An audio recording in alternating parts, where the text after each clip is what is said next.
ನಮಸ್ಕಾರ, ನೀವು ನೋಡ್ತಾ ಇದ್ದೀರಾ ಸುಮನ್ ಟಿವಿ ಕನ್ನಡ. ನಾನು ಮಹೇಶ್.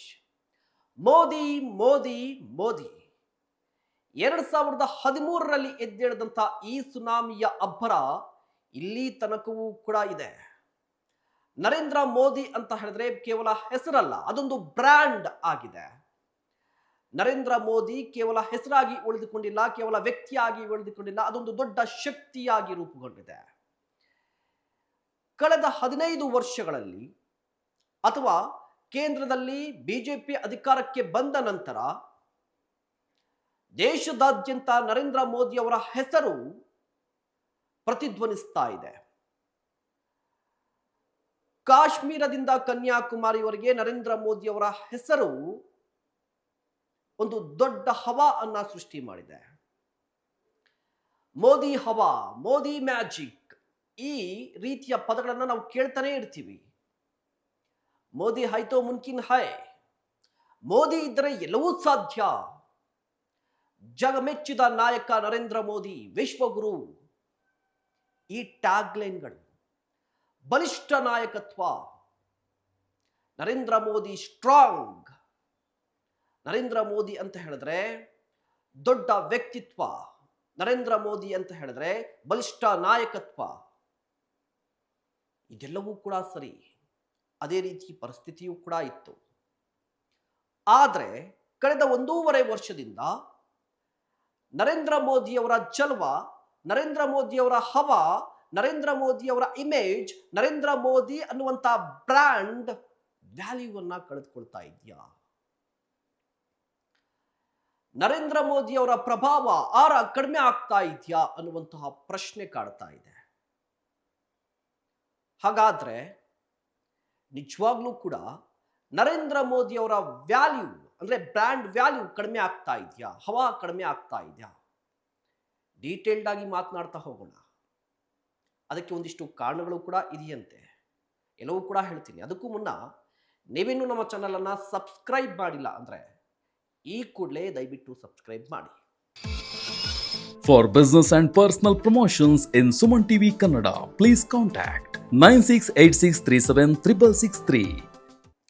ವೀಕ್ಷಕರೇ, ನರೇಂದ್ರ ಮೋದಿ ಭಾರತ ದೇಶ ಕಂಡ ಜನಪ್ರಿಯ ಪ್ರಧಾನಿಗಳಲ್ಲಿ ಒಬ್ಬರು. 2013ರ ನಂತರ ನರೇಂದ್ರ ಮೋದಿ ಅವರು ರಾಷ್ಟ್ರ ರಾಜಕಾರಣಕ್ಕೆ ಬರ್ತಾರೆ. ಅವರು ರಾಷ್ಟ್ರ ರಾಜಕಾರಣಕ್ಕೆ ಹೆಜ್ಜೆ ಇಡ್ತಾ ಇದ್ದಂಗೆ ಇಡೀ ರಾಷ್ಟ್ರದ ರಾಜಕೀಯ ಚಿತ್ರಣವೇ ಬದಲಾಗಿ ಹೋಗ್ಬಿಡುತ್ತೆ. ಅಲ್ಲಿ ತನಕ ನಾವೇ ಸುಪ್ರೀಂ, ನಾವು ಹೇಳಿದ್ದೇ ನಡೀತಾ ಇತ್ತು, ನಾವೇನ್ ಮಾಡಿದ್ರೂ ಕೂಡ ಅಧಿಕಾರಕ್ಕೆ ಬರ್ತೀವಿ, ಜನರು ನಮ್ಮ ಪರವಾಗಿದ್ದಾರೆ ಅಂತ ಹೇಳಿ ಇದ್ದಂತಹ ಸುಮಾರು 100 ವರ್ಷಗಳ ಇತಿಹಾಸ ಇರುವಂತಹ ಕಾಂಗ್ರೆಸ್ ಪಕ್ಷಕ್ಕೆ ನರೇಂದ್ರ ಮೋದಿ ಅವರು ಪಂಚ್ ಕೊಡ್ತಾರೆ. ಆ ಪಂಚ್ನ ಹೊಡೆತದಿಂದ ಈಗಲೂ ಕೂಡ ಕಾಂಗ್ರೆಸ್ ಹೊರಗಡೆ ಬಂದಿಲ್ಲ, ಈಗಲೂ ಕೂಡ ಒದ್ದಾಡ್ತಾ ಇದೆ ಕಾಂಗ್ರೆಸ್. ನರೇಂದ್ರ ಮೋದಿ ಅವರ ರಾಷ್ಟ್ರ ರಾಜಕಾರಣಕ್ಕೆ ಎಂಟ್ರಿ ಏನಿದೆಯಲ್ವಾ, ಒಂದು ರೀತಿಯಾಗಿ ಹೊಸ ಸಂಚಲನಕ್ಕೆ ಕಾರಣವಾಗಿದ್ದು ನರೇಂದ್ರ ಮೋದಿ ಅವರ ಎಂಟ್ರಿ. ಅಲ್ಲಿ ತನಕ ಪಾಲಿಟಿಕ್ಸ್ ಬಗ್ಗೆ ಇಂಟ್ರೆಸ್ಟೇ ಇಲ್ಲದಂತಹ ವ್ಯಕ್ತಿಗಳು ಕೂಡ ನರೇಂದ್ರ ಮೋದಿ ಅವರ ಎಂಟ್ರಿಯ ಕಾರಣಕ್ಕಾಗಿ ಪಾಲಿಟಿಕ್ಸ್ ಅನ್ನ ನೋಡ್ತಾ ಇದ್ದಾರೆ, ತಿಳಿದುಕೊಳ್ತಾ ಇದ್ದಾರೆ, ತುಂಬಾ ಹತ್ತಿರದಿಂದ ನೋಡಿ ತಿಳ್ಕೊಂಡು, ಜೊತೆಗೆ ಸರ್ಕಾರದ ಬಗ್ಗೆ, ದೇಶದ ಬಗ್ಗೆ ಮಾತನಾಡ್ತಾ ಇದ್ದಾರೆ. ಸೊ ನರೇಂದ್ರ ಮೋದಿ ಕೇವಲ ವ್ಯಕ್ತಿಯಾಗಿ ಇರಲಿಲ್ಲ, ದೊಡ್ಡ ಶಕ್ತಿಯಾಗಿ ಬದಲಾಗ್ಬಿಟ್ಟಿದ್ದಾರೆ. ಈಗ ನರೇಂದ್ರ ಮೋದಿ ಅಂತ ಹೇಳಿದ್ರೆ ಒಂದು ದೊಡ್ಡ ಬ್ರ್ಯಾಂಡ್ ಬಿಲ್ಡ್ ಆಗಿದೆ. ಆದ್ರೆ ನರೇಂದ್ರ ಮೋದಿ ಅವರ ಹವಾ ಏನಿತ್ತಲ್ವಾ, ಅದು ಇತ್ತೀಚೆಗೆ ಕಡಿಮೆ ಆಗ್ತಾ ಇದೆ, ಅಥವಾ ಕಡಿಮೆ ಆದಂತೆ ಕಾಣಿಸ್ತಾ ಇದೆ. ಹಾಗಾದ್ರೆ ಏನು ಚೇಂಜ್ ಆಗ್ಬಿಟ್ಟಿದೆ, ಏನ್ ಬದಲಾಗ್ತಾ ಇದೆ? ಈ ಹವಾ ಕಡಿಮೆ ಆಗೋದಕ್ಕೆ ಏನ್ ರೀಸನ್ಸ್ ನೋಡ್ತಾ ಹೋಗೋಣ ಒಂದೊಂದಾಗಿ. ಮೊದಲ ರೀಸನ್ ಏನು ಅಂತ ಹೇಳಿದ್ರೆ, ಮೊದಲ ರೀಸನ್ ಸೋಲಿಲ್ಲದ ಸರದಾರನಿಗೆ ಮೊದಲ ಸೋಲಾಯಿತು. ಸೋಲಿಲ್ಲದ ಸರದಾರ ನರೇಂದ್ರ ಮೋದಿ. ಗುಜರಾತ್ನ ಸಿಎಂ ಆಗಿದ್ರು, ರಾಷ್ಟ್ರ ರಾಜಕಾರಣಕ್ಕೆ ಬಂದರು, 2 ಬಾರಿ ಅತಿ ದೊಡ್ಡ ಗೆಲುವು.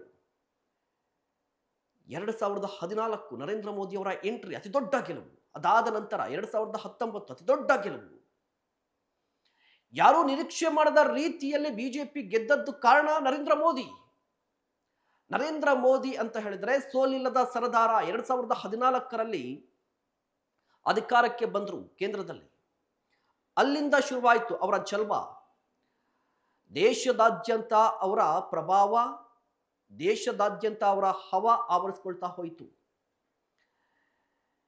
ಸಣ್ಣ ಸಣ್ಣ ರಾಜ್ಯಗಳಲ್ಲೂ ಕೂಡ ಬಿಜೆಪಿ ಅಧಿಕಾರಕ್ಕೆ ಬರೋಕೆ ಟ್ರೈ ಮಾಡ್ತು, ಅಧಿಕಾರಕ್ಕೆ ಬಂತು. ದೇಶದಾದ್ಯಂತ ಬಿಜೆಪಿ ಅರಳಿತು ನರೇಂದ್ರ ಮೋದಿಯವರ ಕಾರಣಕ್ಕಾಗಿ. ನರೇಂದ್ರ ಮೋದಿಯವರ ಕಾರಣಕ್ಕಾಗಿ ಬಿಜೆಪಿ ಅರಳಿದ್ದು ಮಾತ್ರ ಅಲ್ಲ, ಕಂಪ್ಲೀಟ್ ಆಗಿ ಭಾರತವನ್ನ ಆವರಿಸಿಕೊಳ್ಬಿಡ್ತು. ಒಂದು ದೊಡ್ಡ ಬೃಹದಾಕಾರದ ಮರವಾಗಿ ಬೆಳೆದಿದೆ ಬಿಜೆಪಿ ನರೇಂದ್ರ ಮೋದಿಯವರ ಕಾರಣಕ್ಕಾಗಿ. ಅಷ್ಟರ ಮಟ್ಟಿಗೆ ಜನಪ್ರಿಯತೆ ನರೇಂದ್ರ ಮೋದಿಯವರ ಕಿತ್ತು. ಸೋಲಿಲ್ಲ ನರೇಂದ್ರ ಮೋದಿಯವರಿಗೆ. ಎದುರಾಳಿ ಯಾರೇ ಆಗಿದ್ರು ಕೂಡ ನರೇಂದ್ರ ಮೋದಿಯವರ ಮುಂದೆ ಲೆಕ್ಕಕ್ಕೆ ಇಲ್ಲ ಅನ್ನುವ ರೀತಿಯಲ್ಲಿ, ಅನ್ನುವ ಪರಿಸ್ಥಿತಿಯಲ್ಲಿ ದೇಶ ಇತ್ತು, ಅಥವಾ ಆ ಪರಿಸ್ಥಿತಿ ನಿರ್ಮಾಣವಾಗಿತ್ತು. ಬಟ್ 2024 ಲೋಕಸಭಾ ಚುನಾವಣೆ ನರೇಂದ್ರ ಮೋದಿ ಅವರಿಗೆ ಒಂದು ದೊಡ್ಡ ಸೆಟ್ ಬ್ಯಾಕ್. ಹೌದು, ನಿಜ, ನರೇಂದ್ರ ಮೋದಿ ಅವರು ಈಗಲೂ ಕೂಡ PM ಆಗಿದ್ದಾರೆ. ಆದ್ರೆ ಸ್ವಂತ ಬಲದಿಂದ ಅಲ್ಲ. ನೋಡಿ, ನರೇಂದ್ರ ಮೋದಿ ಅವರ 2024 ಕ್ಯಾಂಪೇನ್ ಅನ್ನ ನೀವು ಗಮನಿಸಿದಂತಹ ಸಂದರ್ಭದಲ್ಲಿ 400 ಪಾರ್, ಅಬ್ಕಿ ಬಾರ್ 400 ಪಾರ್ ಅಂತ ಕ್ಯಾಂಪೇನ್ ಮಾಡಿದ್ರು. ಅಂದ್ರೆ ಈ ಬಾರಿ 400 ಕ್ಷೇತ್ರಗಳನ್ನ ಗೆಲ್ಲುತ್ತೆ ಬಿಜೆಪಿ ಅನ್ನುವಂತಹ ಪ್ರಚಾರ. ಜೊತೆಗೆ ಎಕ್ಸಿಟ್ ಪೋಲ್ಗಳು ಕೂಡ ಕಂಪ್ಲೀಟ್ ಆಗಿ ಬಿಜೆಪಿ ಕ್ಲೀನ್ ಸ್ವೀಪ್ ಮಾಡುತ್ತೆ, 400 ಪಾರ್ ಪಕ್ಕಾ ಅಂತ ಹೇಳಿದ್ರು. ರಿಸಲ್ಟ್ ಏನಾಯ್ತು? 400 ಪಾರ್ ಅಲ್ಲ, 300 ಪಾರ್ ಕೂಡ ಆಗಲಿಲ್ಲ. ನರೇಂದ್ರ ಮೋದಿಯ ನೇತೃತ್ವದಲ್ಲಿ ಬಿಜೆಪಿ ಸೋಲಾಯಿತು. NDA ಮಿತ್ರಕೂಟದ ಕಾರಣಕ್ಕಾಗಿ ಅಧಿಕಾರಕ್ಕೆ ಬಂತು. ಸೊ ಅದರ ಅರ್ಥ ಮೊದಲ ಬಾರಿಗೆ ನರೇಂದ್ರ ಮೋದಿಯವರಿಗೆ ಸಣ್ಣ ಹಿನ್ನಡೆ ಆಯಿತು. ಇಂಡಿಯಾ ಮೈತ್ರಿಕೂಟ, ರಾಹುಲ್ ಗಾಂಧಿ ನೇತೃತ್ವದ ಕಾಂಗ್ರೆಸ್ ನೇತೃತ್ವದ ಮೈತ್ರಿಕೂಟ ನರೇಂದ್ರ ಮೋದಿ ಅವರ ವಿರುದ್ಧ ಗಟ್ಟಿಯಾಗಿ ನಿಂತ್ಕೊಳ್ತು. ವಿರೋಧ ಪಕ್ಷವಾಗಿ ನಿಂತ್ಕೊಂಡು ನರೇಂದ್ರ ಮೋದಿ ಅವರನ್ನ, ಮುಖ್ಯವಾಗಿ ಬಿಜೆಪಿಯನ್ನ ಸೋಲಿಸುವುದಕ್ಕೆ ಸಾಧ್ಯ ಆಯಿತು 2024ರಲ್ಲಿ. For the first time Narendra Modi ಅವರಿಗೆ ಸೋಲಾಯಿತು 2024. ಅದಾದ ಬಳಿಕ ಈಗ ಪಂಚರಾಜ್ಯಗಳ ಚುನಾವಣೆ ನಡೀತಾ ಇದೆ. ಈ ಪಂಚರಾಜ್ಯಗಳ ಚುನಾವಣೆಯಲ್ಲೂ ಕೂಡ ನರೇಂದ್ರ ಮೋದಿ ಅವರಿಗೆ ಒಂದು ಅಗ್ನಿ ಪರೀಕ್ಷೆ ಇದೆ. ಸಾಕಷ್ಟು ವರ್ಷಗಳಿಂದ ತಮಿಳುನಾಡನ್ನ ಗೆಲ್ಲಬೇಕು ಅಂತ ನರೇಂದ್ರ ಮೋದಿ ಅವರು ಪ್ರಯತ್ನವನ್ನು ಪಡ್ತಾ ಇದ್ದಾರೆ. ಬಟ್ ಆಗುತ್ತಾ ಗೊತ್ತಿಲ್ಲ. ವೆಸ್ಟ್ ಬೆಂಗಾಲ್ನಲ್ಲಿ ಅಧಿಕಾರಕ್ಕೆ ಬರಲೇಬೇಕು ಅಂತ ಹೇಳಿ ಪ್ರಯತ್ನವನ್ನು ಪಡ್ತಾ ಇದ್ದಾರೆ ನರೇಂದ್ರ ಮೋದಿ ಅವರು. ರಸ್ತೆಯಲ್ಲಿ ಪ್ರಚಾರ ಮಾಡ್ತಾ ಇದ್ದಾರೆ, ಚುರುಮುರಿ ತಿಂತಾ ಇದ್ದಾರೆ. ಸೊ ಅಧಿಕಾರಕ್ಕೆ ಬರ್ತಾರಾ ಗೊತ್ತಿಲ್ಲ. ಅಸ್ಸಾಂನಲ್ಲಿ ಚಾನ್ಸ್ ಇದೆ, ಕೇರಳಂನಲ್ಲಿ ಅಸಾಧ್ಯ. ಸೊ ಪಂಚರಾಜ್ಯಗಳ ಚುನಾವಣೆ ನರೇಂದ್ರ ಮೋದಿ ಅವರಿಗೆ ಅಗ್ನಿ ಪರೀಕ್ಷೆ. ಮತ್ತು ಬ್ರ್ಯಾಂಡ್ ವ್ಯಾಲ್ಯೂ ಏನಿದೆಯಲ್ವಾ, ಅದು ಹಾಗೆ ಉಳಿದುಕೊಳ್ಳುತ್ತಾ, ಮತ್ತಷ್ಟು ಕಡಿಮೆ ಆಗ್ಬಿಡುತ್ತಾ, ಆ ಕುತೂಹಲವೂ ಕೂಡ ಇದೆ. ಇನ್ನ ಎರಡನೇ ಕಾರಣ ಏನು ಅಂತ ಹೇಳಿದ್ರೆ, ಬಲಿಷ್ಠ ನಾಯಕತ್ವದ ಬ್ರ್ಯಾಂಡ್ಗೆ ಟ್ರಂಪ್ ಅವರು ದೊಡ್ಡ ಪೆಟ್ಟನ್ನ ಕೊಟ್ಟಿದ್ದಾರೆ. ನರೇಂದ್ರ ಮೋದಿ ಅಂತ ಹೇಳಿದ್ರೆ ಬಲಿಷ್ಠ ನಾಯಕತ್ವ. ಯಾವುದೇ ವಿಚಾರ ಇರಲಿ, ಯಾವುದೇ ಸಮಸ್ಯೆ ಇರಲಿ, ಗಟ್ಟಿ ಗುಂಡಿಗೆಯಲ್ಲಿ ಗಟ್ಟಿ ನಿರ್ಧಾರವನ್ನು ತೆಗೆದುಕೊಳ್ಳುವಂತಹ ನಾಯಕತ್ವ ನರೇಂದ್ರ ಮೋದಿ ಅವರದ್ದು. ದೇಶದ ವಿಚಾರಕ್ಕೆ ಬಂದ್ರೆ, ರಕ್ಷಣೆ ವಿಚಾರಕ್ಕೆ ಬಂದ್ರೆ ಮುಲಾಜಿಲ್ಲದೆ ತಿರುಗೇಟನ್ನ ಕೊಡ್ತಾರೆ ನರೇಂದ್ರ ಮೋದಿ ಅವರು. ಬಾಲಾಕೋಟ್ ಅಟ್ಯಾಕ್ ನರೇಂದ್ರ ಮೋದಿ ಅವರ ಈ ಬಲಿಷ್ಠ ನಾಯಕತ್ವದ ಬ್ರ್ಯಾಂಡ್ ಅನ್ನ ಜಾಸ್ತಿ ಮಾಡಿತು. ಅದಾದ ನಂತರ ಆಪರೇಷನ್ ಸಿಂಧೂರ್ ಕೂಡ, ಅಂದ್ರೆ ದೇಶ ರಕ್ಷಣೆ ವಿಚಾರಕ್ಕೆ ಬಂದ್ರೆ, ದೇಶದ ವಿಚಾರಕ್ಕೆ ಬಂದ್ರೆ, ಪಾಕಿಸ್ತಾನ ಅನ್ನುವಂಥ ವಿಚಾರಕ್ಕೆ ಬಂದ್ರೆ ನರೇಂದ್ರ ಮೋದಿ ಅವರು ಗಟ್ಟಿ ನಿರ್ಧಾರವನ್ನ ತೆಗೆದುಕೊಳ್ಳುವಂತಹ ಬಲಿಷ್ಠ ನಾಯಕರು.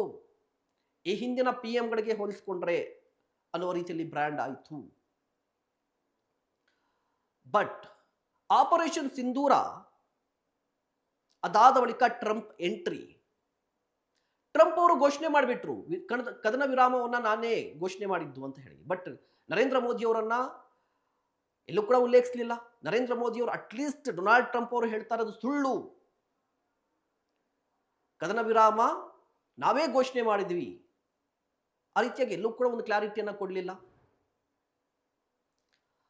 ಟ್ರಂಪ್ ಅವರ ಕಾರಣಕ್ಕೇನೆ ಕದನ ವಿರಾಮ ಘೋಷಣೆ ಮಾಡಿದ್ದು ಅಂತ ಹೇಳಿ ಅಮೆರಿಕ ಪದೇ ಪದೇ ಹೇಳ್ಕೊಳ್ತಾ ಇರುತ್ತೆ. ಟ್ರಂಪ್ ಅವರೇ ಕದನ ವಿರಾಮವನ್ನು ಘೋಷಣೆ ಮಾಡಿದ್ದು ಅಂತ. ಬಟ್ ಭಾರತದ ಪ್ರಧಾನಿ ಆಗಿರುವಂಥ ನರೇಂದ್ರ ಮೋದಿ ಅವರು ಈವರೆಗೂ ಕೂಡ ಅದ್ರ ಬಗ್ಗೆ ರಿಯಾಕ್ಟ್ ಮಾಡಿಲ್ಲ. ಸೊ ಈ ಬಲಿಷ್ಠ ನಾಯಕತ್ವ ಏನಿತ್ತಲ್ವಾ, ಬಾಲಾಕೋಟ್ ಅಟ್ಯಾಕ್, ಅದಾದ ನಂತರ ಆಪರೇಷನ್ ಸಿಂಧೂರ್, ಇದೆಲ್ಲವೂ ಕೂಡ ಸರಿ, ಒಪ್ಕೋತೀವಿ. ಬಟ್ ದೇಶದ ವಿಚಾರಕ್ಕೆ ಬಂದರೆ ಒಂದು ದೇಶದ ವಿರುದ್ಧ ಸಂಘರ್ಷವನ್ನ ಮಾಡ್ತಾ ಇದ್ದಂತಹ ಸಂದರ್ಭದಲ್ಲಿ ನಮ್ಮ ದೇಶದ ನಿರ್ಧಾರವನ್ನ ನಮ್ಮ ದೇಶದ ಪ್ರಧಾನಿ ತೆಗೆದುಕೊಳ್ಬೇಕೋ ಅಥವಾ ಯಾವುದೋ ದೇಶದ ಅಧ್ಯಕ್ಷ ತೆಗೆದುಕೊಳ್ಬೇಕೋ ಅನ್ನುವಂತಹ ಪ್ರಶ್ನೆಯನ್ನ ವಿರೋಧ ಪಕ್ಷಗಳು ವ್ಯಕ್ತಪಡಿಸಿದ್ವು. ಸೋಷಿಯಲ್ ಮೀಡಿಯಾದಲ್ಲೂ ಕೂಡ ಸಾಕಷ್ಟು ಚರ್ಚೆಗೆ ಒಳಪಟ್ಟಂತಹ ವಿಚಾರ. ಇನ್ನು ಮೂರನೇ ಕಾರಣ, ವಿಶ್ವಗುರು ಇಮೇಜ್. ನರೇಂದ್ರ ಮೋದಿಯವರನ್ನ ಬಿಜೆಪಿಯ ಕಾರ್ಯಕರ್ತರು ಅಥವಾ ಬಿಜೆಪಿಯನ್ನ ಬೆಂಬಲಿಸುವಂತಹ ಕಾರ್ಯಕರ್ತರು, ನರೇಂದ್ರ ಮೋದಿಯವರ ಅಭಿಮಾನಿಗಳು ಎಲ್ಲರೂ ಕೂಡ ವಿಶ್ವಗುರು ಅಂತ ಹೇಳ್ತಾರೆ. ವಿಶ್ವಗುರು ಬ್ರ್ಯಾಂಡ್ ಅದು ಕೂಡ ಬಿಲ್ಡ್ ಆಗಿದೆ.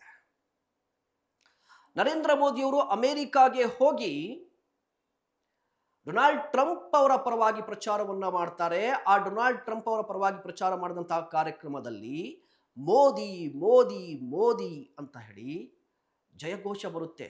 ಡೊನಾಲ್ಡ್ ಟ್ರಂಪ್ ಅವ್ರಿಗೂ ಕೂಡ ಶಾಕ್, ನರೇಂದ್ರ ಮೋದಿ ಅವರು ಇಷ್ಟೊಂದು ಫೇಮಸ್, ಇಷ್ಟೊಂದು ದೊಡ್ಡ ಅಭಿಮಾನಿಗಳ ಬಳಗ ಇದೆಯಾ. ಇದಾದ ನಂತರ ನರೇಂದ್ರ ಮೋದಿಯವರು ಯಾವುದೇ ದೇಶಕ್ಕೆ ಹೋದರೂ ಕೂಡ ವಿಶೇಷವಾಗಿ ಅವರನ್ನ ಆಹ್ವಾನಿಸ್ತಾರೆ, ಸನ್ಮಾನಿಸ್ತಾರೆ. ಇದರ ನಡುವೆ ರಷ್ಯಾ ಉಕ್ರೇನ್ ಯುದ್ಧವನ್ನ ನಿಲ್ಲಿಸುವ ಪ್ರಯತ್ನವನ್ನ ನರೇಂದ್ರ ಮೋದಿ ಮಾಡಿದ್ರು. ಆದರೆ ಇದೆಲ್ಲವೂ ಸರಿ, ನಮ್ಮ ಪಕ್ಕದಲ್ಲೇ ನಡೀತಾ ಇರುವಂತಹ ಸಂಘರ್ಷ, ಇಸ್ರೇಲ್ ಇರಾನ್ ನಡುವಿನ ಸಂಘರ್ಷದ ಬಗ್ಗೆ ನರೇಂದ್ರ ಮೋದಿಯವರು ಏನು ಮಾಡಿದ್ರು? ಮಾತನಾಡಲಿಲ್ಲ. ಯಾಕೆ? ಇಸ್ರೇಲ್ ಜೊತೆಗೂ ಕೂಡ ಭಾರತದ ಒಳ್ಳೆಯ ಸಂಬಂಧ ಇದೆ, ಇರಾನ್ ಜೊತೆಗೂ ಕೂಡ ಭಾರತದ ಒಳ್ಳೆಯ ಸಂಬಂಧ ಇದೆ. ಇಷ್ಟು ಒಳ್ಳೆ ಸಂಬಂಧ ಇದ್ರೂ ಕೂಡ ವಿಶ್ವಗುರು ಬ್ರ್ಯಾಂಡ್ನ ನರೇಂದ್ರ ಮೋದಿ ಯಾಕೆ ಈ ಯುದ್ಧವನ್ನ ನಿಲ್ಲಿಸುವಂತಹ ಪ್ರಯತ್ನವನ್ನ ಮಾಡಲಿಲ್ಲ? ಯಾಕೆ ಸೈಲೆಂಟ್ ಆಗಿಬಿಟ್ರು? ಖಮೇನಿ ಸತ್ರು ಕೂಡ 2 ದಿನಗಳ ನಂತರ ಟ್ವೀಟ್ ಮಾಡ್ತಾರೆ, ಸಂತಾಪವನ್ನ ಸೂಚಿಸ್ತಾರೆ. ಸೊ ಇದ್ಯಾಕೆ ಅನ್ನುವಂಥ ಪ್ರಶ್ನೆ. ಈ ವಿಶ್ವಗುರು ಅಂದ್ರೆ ಇಡೀ ಜಗತ್ತಿನಾದ್ಯಂತ ಇರುವಂತಹ ದೇಶಗಳಲ್ಲೂ ಕೂಡ ನರೇಂದ್ರ ಮೋದಿ ಅವರ ಹವಾ ಇದೆ, ಅಲ್ಲೂ ಕೂಡ ಅವ್ರ ಮಾತು ನಡೆಯುತ್ತೆ ಅನ್ನುವಂಥ ಬ್ರ್ಯಾಂಡ್ ಬಿಲ್ಡ್ ಆಗಿತ್ತಲ್ವಾ. ಆ ಬ್ರ್ಯಾಂಡ್ ಬಿಲ್ಡ್ ಆಗಿರುವಂತಹ ಬ್ರ್ಯಾಂಡ್ಗೆ ಅಥವಾ ಆ ವಿಚಾರಕ್ಕೆ ಪೆಟ್ಟು ಬಿದ್ದದ್ದು ಇತ್ತೀಚಿನ ದಿನಗಳಲ್ಲಿ. ಇನ್ನೊಂದೇನು ಅಂತ ಹೇಳಿದ್ರೆ, ಪಾಕಿಸ್ತಾನ ಮಧ್ಯಸ್ಥಿಕೆ ವಹಿಸಿದ್ದು, ಮುನೀರ್ ಮಧ್ಯಸ್ಥಿಕೆ. ಸೊ ಪಾಕಿಸ್ತಾನ ಭಿಕ್ಷುಕ ರಾಷ್ಟ್ರ 2 ದೇಶಗಳ ನಡುವಿನ ಯುದ್ಧವನ್ನ ನಿಲ್ಲಿಸುವುದಕ್ಕೆ ಮಧ್ಯಸ್ಥಿಕೆಯನ್ನು ವಹಿಸುತ್ತೆ ಅಂತ ಹೇಳಿದ್ರೆ ಭಾರತ ಏನ್ ಮಾಡ್ತಾ ಇತ್ತು? ಬಲಿಷ್ಠ ದೇಶ ಅಲ್ವಾ ಅನ್ನುವಂಥ ಪ್ರಶ್ನೆಯನ್ನ ಕೇಳ್ತಾ ಇದ್ದಾರೆ. ಸೋಷಿಯಲ್ ಮೀಡಿಯಾದಲ್ಲೂ ಕೂಡ ಇದ್ರ ಬಗ್ಗೆ ಚರ್ಚೆ ನಡೆಯಿತು. ಸೊ ಇದು ಒಂದು ಕಾರಣ ಅಂತ ಹೇಳಲಾಗ್ತಾ ಇದೆ ಮೋದಿಯ ಬ್ರ್ಯಾಂಡ್ ಕಡಿಮೆ ಆಗೋದಕ್ಕೆ. ಇನ್ನ 4ನೇ ಕಾರಣ, ನರೇಂದ್ರ ಮೋದಿ ಅಮಿತ್ ಶಾ ಅವರು ಇದ್ರೆ ಎಲ್ಲವೂ ಸಾಧ್ಯ, ಯಾರನ್ನ ಬೇಕಾದರೂ ಸೋಲಿಸ್ತಾರೆ ಅನ್ನುವಂತಹ ಇಮೇಜ್ ಏನ್ ಕ್ರಿಯೇಟ್ ಆಗ್ಬಿಟ್ಟಿತ್ತಲ್ವಾ, ಅದು ಸುಳ್ಳಾಗ್ತಾ ಇದೆ. ಬೆಸ್ಟ್ ಎಕ್ಸಾಂಪಲ್ ಏನು ಅಂತ ಹೇಳಿದ್ರೆ, ಇತ್ತೀಚೆಗೆ ಡಿಲಿಮಿಟೇಷನ್ ಮಹಿಳಾ ಮೀಸಲಾತಿ ಡಿಲಿಮಿಟೇಷನ್ ಮಸೂದೆಯನ್ನ ಸದನದಲ್ಲಿ ಮಂಡಿಸಲಾಯಿತು, ಚರ್ಚೆಗೆ ಒಳಪಡಿಸಲಾಯಿತು. ನರೇಂದ್ರ ಮೋದಿ ಮತ್ತು ಅಮಿತ್ ಶಾ ಅವರು ಏನು ಅನ್ಕೊಂಡಿದ್ರು? ಈ ವಿರೋಧ ಪಕ್ಷಗಳಲ್ಲೇ ಒಗ್ಗಟ್ಟಿಲ್ಲ, ಅಲ್ಲಿರುವಂತಹ ನಾಯಕರು ನಮ್ಮ ಕಡೆ ವೋಟ್ ಹಾಕಬಹುದು ಅಂತ ಅನ್ಕೊಂಡಿದ್ರು. But for the first time Narendra Modi ಅವರ ವಿರುದ್ಧ ಇಡೀ ವಿರೋಧ ಪಕ್ಷದ ಸಂಸದರು ಒಟ್ಟಾಗಿ ವೋಟ್ ಹಾಕಿದ್ರು. ಸೋಲಾಯಿತು, ಮಸೂದೆಯ ಸೋಲಾಯಿತು. ಮತ್ತೆ ಅಮಿತ್ ಶಾ ನರೇಂದ್ರ ಮೋದಿ ಅವರು ಇದ್ರೆ ಎಲ್ಲವೂ ಸಾಧ್ಯ ತಂತ್ರಗಾರಿಕೆ, ಎಲ್ಲವೂ ಸಾಧ್ಯ ಅನ್ನೋದೇನಿತ್ತಲ್ವಾ, ಅದು 2024ರ ಲೋಕಸಭಾ ಚುನಾವಣೆಯಿಂದ ಸೋಲಾಗ್ತಾನೆ ಇದೆ. ಆ ಜುಗಲ್ಬಂದಿಗೆ ಬ್ಯಾಕ್ ಟು ಬ್ಯಾಕ್ ಅಂತ ಹೇಳಿ ಒಂದಲ್ಲ ಒಂದು ಹೊಡೆತ ಬೀಳ್ತಾನೆ ಇದೆ. ಸೊ ಇದು ಕೂಡ ಒಂದು ಕಾರಣ ಆಗಿರಬಹುದು. ಇನ್ನು ಕೊನೆಯದಾಗಿ 4ನೇದು, ಅಭಿವೃದ್ಧಿ. ನರೇಂದ್ರ ಮೋದಿ ಅವರು 2013-14ನ ಈ 14ರ ಈ ಸಂದರ್ಭದಲ್ಲಿ ದೊಡ್ಡ ಇಮೇಜ್ ಯಾಕೆ ಬಂತು, ನರೇಂದ್ರ ಮೋದಿ ಅವರ ಬ್ರ್ಯಾಂಡ್ ಯಾಕೆ ಬಿಲ್ಡ್ ಆಯಿತು ಅಂತ ಹೇಳಿದ್ರೆ ಗುಜರಾತ್ ಮಾಡೆಲ್, ಅಭಿವೃದ್ಧಿ ಅಭಿವೃದ್ಧಿ ಅಭಿವೃದ್ಧಿ ಅಭಿವೃದ್ಧಿ ಅಂತ ಹೇಳಿ. ಬಟ್ ಅಭಿವೃದ್ಧಿ ವಿಚಾರಕ್ಕೆ ಬರೋದಾದ್ರೆ ದೇಶದ ಆರ್ಥಿಕತೆಯ ಸ್ಥಿತಿ ಎಲ್ಲಿದೆ? ದೇಶದ ಆರ್ಥಿಕತೆ ಸ್ಥಿತಿ, GDP ಕುಸಿತವಾಗ್ತಾ ಇದೆ. ಮೊದಲು UK ಬೀಟ್ ಮಾಡಿದ್ವಿ, ಅದಾದ ನಂತರ ಜಪಾನನ್ನ ಬೀಟ್ ಮಾಡಿ 4ನೇ ಸ್ಥಾನದಲ್ಲಿದ್ದೀವಿ. ಆರ್ಥಿಕತೆ ವಿಚಾರಕ್ಕೆ ಬಂದ್ರೆ ದೊಡ್ಡ ಆರ್ಥಿಕತೆ ರಂಗದಲ್ಲಿ ಭಾರತ ಮುನ್ನುಗ್ತಾ ಇದೆ. ಬಟ್ ಈಗ ಈ GDP ವಿಚಾರಕ್ಕೆ ಸಂಬಂಧಪಟ್ಟಂತೆ ಒಂದು ಅಂಕಿಅಂಶ ಬಂದಿದೆ, ಒಂದು ಡೇಟಾ ಬಂದಿದೆ. 4ನೇ ಸ್ಥಾನದಿಂದ 6ನೇ ಸ್ಥಾನಕ್ಕೆ GDP ಕುಸಿದಿದೆ. 4ನೇ ಸ್ಥಾನದಲ್ಲಿದ್ದಂತಹ ಭಾರತ ಆರ್ಥಿಕತೆಯಲ್ಲಿ GDPಯಲ್ಲಿ 6ನೇ ಸ್ಥಾನಕ್ಕೆ ಕುಸಿದಿದೆ. ಸೊ ಅಭಿವೃದ್ಧಿ ಹಿನ್ನೆಲೆಯಲ್ಲೂ ಕೂಡ ನರೇಂದ್ರ ಮೋದಿ ಅವರ ಈ ಅಭಿವೃದ್ಧಿಯ ಛಲವ ಅಥವಾ ಅಭಿವೃದ್ಧಿಯ ಮಂತ್ರ ವರ್ಕೌಟ್ ಆಗ್ತಾ ಇಲ್ಲ ಅನ್ನೋದು ವಿರೋಧ ಪಕ್ಷಗಳ ಆರೋಪ. ಆ ರೀತಿಯಾಗಿ ವಿಶ್ಲೇಷಣೆ ಕೂಡ ಮಾಡಲಾಗ್ತಾ ಇದೆ. ಒಂದು, ನರೇಂದ್ರ ಮೋದಿ ಅವರು ಸೋಲಿಲ್ಲದ ಸರದಾರ ಅಂತ ಹೇಳಿ ಬ್ರ್ಯಾಂಡ್ ಬಿಲ್ಡ್ ಆಗಿತ್ತು, ಈಗ ಆ ಬ್ರ್ಯಾಂಡ್ಗೆ ಪೆಟ್ಟು ಬಿದ್ದಿದೆ. ಅದಾದ ನಂತರ ಬಲಿಷ್ಠ ನಾಯಕತ್ವ ಅಂತ ಹೇಳಲಾಗ್ತಾ ಇತ್ತು. ಡೊನಾಲ್ಡ್ ಟ್ರಂಪ್ ಅವರ ಮಾತಿನ ಕಾರಣಕ್ಕಾಗಿ, ಡೊನಾಲ್ಡ್ ಟ್ರಂಪ್ ಅವರ ಎಂಟ್ರಿಯ ಕಾರಣಕ್ಕಾಗಿ ಅದು ಕೂಡ ಕುಂಠಿತವಾಗ್ತಾ ಇದೆ ಅಥವಾ ಪೆಟ್ಟು ಬಿದ್ದಿದೆ. ವಿಶ್ವಗುರು ಇಮೇಜ್ ಕೂಡ ಈಗ ಕಡಿಮೆ ಆಗ್ತಾ ಇದೆ. ನರೇಂದ್ರ ಮೋದಿ, ಅಮಿತ್ ಶಾ ಅವರ ಈ ಪ್ಲಾನಿಂಗ್ ಏನಿತ್ತು, ಸೂತ್ರಗಳು, ಚಾಣಕ್ಯ, ರಣತಂತ್ರ, ಇದೆಲ್ಲವೂ ಕೂಡ ಕಡಿಮೆ ಆಗ್ತಾ ಇದೆ, ವರ್ಕೌಟ್ ಆಗ್ತಾ ಇಲ್ಲ. ಅಭಿವೃದ್ಧಿ ವಿಚಾರದಲ್ಲೂ ಕೂಡ ಕುಂಠಿತ ಆಗ್ತಾ ಇದೆ. ಸೊ ನರೇಂದ್ರ ಮೋದಿ ಅವರ ಈ ಬ್ರ್ಯಾಂಡ್ ವ್ಯಾಲ್ಯೂ ಇತ್ತೀಚೆಗೆ ಕುಂಠಿತವಾಗ್ತಾ ಇದೆ ಅನ್ನೋದಕ್ಕೆ ಒಂದಿಷ್ಟು ಕಾರಣಗಳು ಇದು. ನಿಮ್ಗೇನನ್ಸುತ್ತೆ? ನರೇಂದ್ರ ಮೋದಿ ಅವರ ಬ್ರ್ಯಾಂಡ್ ನಿಜವಾಗ್ಲೂ ಕೂಡ ಕುಂಠಿತವಾಗ್ತಾ ಇದೆಯಾ, ಆಗ್ತಾ ಇಲ್ವಾ? ದಯವಿಟ್ಟು ಕಮೆಂಟ್ ಮಾಡಿ. ಇಂತಹ ಮತ್ತಷ್ಟು ಕಂಟೆಂಟ್ಗಾಗಿ ನೋಡ್ತಾ ಇರಿ ಸುಮನ್ ಟಿವಿ ಕನ್ನಡ.